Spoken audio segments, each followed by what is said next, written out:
Wow, just a real bad tickle. Joey, would you be kind enough to sing Happy Birthday to Cindy Marty for me? Happy birthday to you. Wow, you're even worse. You got hit by a Mack truck called the Winter Cold, did you? Very sorry for that. I hope you didn't get the tummy thing, too. Bad. That crud is still going around. I got whacked by it a number of years ago. I was talking to a buddy in Tennessee who also got hit by that chest monster. You know that commercial for the Vicks Vapor 40, where the mucus is inside of the lungs and then it gets chased out? Is that Raid? Whatever. Mucinex, I think. Mucinex? Raid? It just, same sort of principle, isn't it? They scatter, and then the mucus just gets all broken up and explodes and runs away. Do not inhale Raid. Ever. It goes right. For any reason. These days, medical warnings are required for virtue. Don't try anything you hear on this program at home. That's safe, isn't it? It gets into your chest, and it just stays there and hangs there. I had to get a shot of steroids. I don't know what that has to do with a chest cold, but wow, did I get a shot. And it worked, thankfully. So I hope you don't get that. Joey apparently has some sort of cousin of it.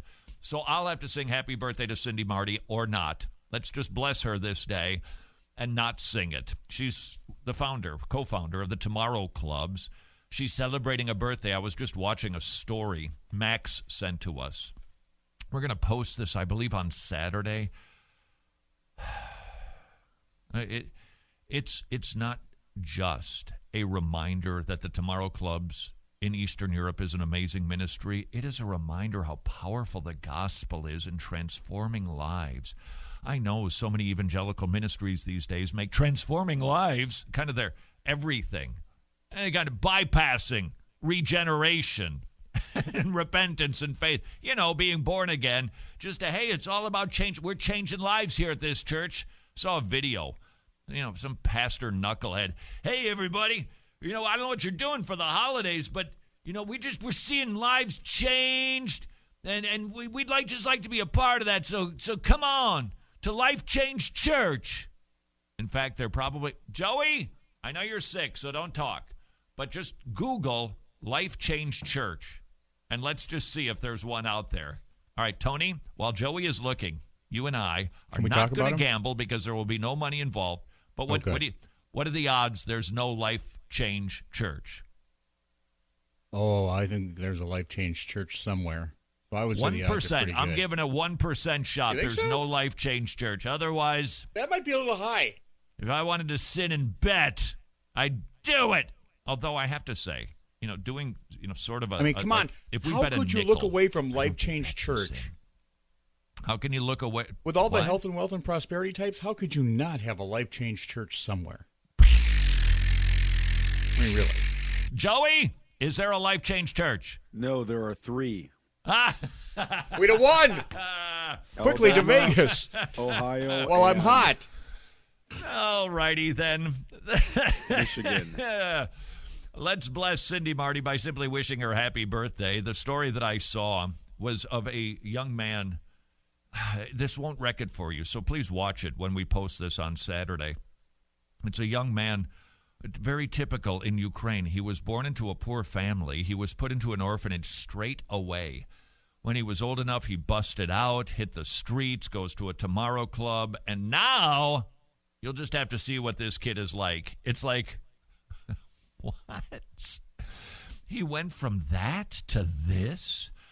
That's a powerful gospel. You'll see that. And as long as we're talking about Tomorrow Clubs, thank you to the hundreds. I believe it's over 1,000 different wretches support Tomorrow Clubs. The more people support Tomorrow Clubs, the more Tomorrow Clubs they open. It's as simple as that. There's hundreds they could open where kids are getting saved. They're hearing the gospel. Their lives truly do get changed. Seeing this kid, I'm telling you, what a joy. If you'd like to support your own club, you can do that at tomorrowclubs.org/wretched. tomorrowclubs.org/wretched. All right, as long as we're talking, however, about Life Change Church, let me introduce you to Relentless Church. 2 weeks ago, I fought the temptation to just trash a guy.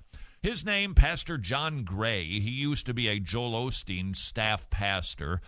He's wacky. He's zany. He's kooky on stage. He was the fellow who I think, Joey, correct me if I'm wrong on this, didn't he sing the Michael Jackson Thriller? That was the, 'cause this is Thriller. I'll have to look into that. I think that was him. He sang the Thriller song. Joey, if you can find that and bless us with that, that would be really If I find it, I will bless you and not tell anyone. Thank you. So he moved away from Joel's church to start up his own empire. It's in Greenville, which is a bummer because, wow, I'm telling you, Greenville, top 10 town in my book. But it's getting big fast. I wonder if Greenville's going to lose some of that small-town charm because there's a lot of tall buildings now getting built, and all of them, they look to me like apartments or condos because people are digging Greenville. We love to go there for our anniversary. It's a lovely town with a rotten church. A relentless church, pastored by John Gray. 2 weeks ago, he did a sermon where he had big baskets on the front of the stage. It looks like it's a pretty big place already. And by the way, please note, at that service, he let everybody know, look, we're not financially stable yet. We're only 6 months old. Nevertheless, put your money in these baskets, and then to the people who need money, just come and take the money out of the basket. Help yourself for your needs. Because we're tired, said he, of pulpit pimps who take money and just do everything for the sake of money. I resisted the temptation to even talk about the irony, which was thicker than a San Francisco fog. Ooh, but now... thick. Headline from Christian Post, and I saw the video, so this is not made up. Pastor John Gray just celebrated his 8th anniversary, had a little soiree for his wife, who was wearing this magnificent ball gown. They walk into the room where she is given her present, a Lamborghini Urus. They start at $200,000. They start at $200,000. She gifted him with the green box Rolex. That's the Rolex Explorer 2. Costs about $8,000. The chutzpah of these people to make merchandise out of others is staggering. It is absolutely staggering. He's 1 week saying, hey, we're these prosperity preachers. The next week he's buying a $200,000 car for his wife. Honest, and then puts a video up on Facebook so that everybody can go, ooh, ah. The merchandise makers, they're making merchandise out of people so that they can live profitably. It's one of the classic 3 symbols of a false teacher. Licentious living, being the center of attention, and money, money, money. And that's exactly what this guy is. By the way, Mrs. Gray urged critics to back off criticizing her husband, noting, I wish I could write stuff. If I wrote a spoof like this, you would say, come on, it's too out there. This is too ridiculous. Nobody will even buy it, even if it's intended to be a joke. Back off, critics, because no one gets upset if basketball players drive expensive cars. Well, okay, Adam. Last time I checked, there's a difference between a basketball player and a pastor. Well, not according to them. Apparently not according to them. By the way, did you find Mr. Thriller? I found it. I don't have access to it to play it for you, unfortunately. Sorry. Oh. But yes, it was him. Well, that's a Putting real on a shit. show, Yeah, he just did like the Thriller. basketball And it players was do. terrible. It was so, like, cringeworthy bad. You honestly...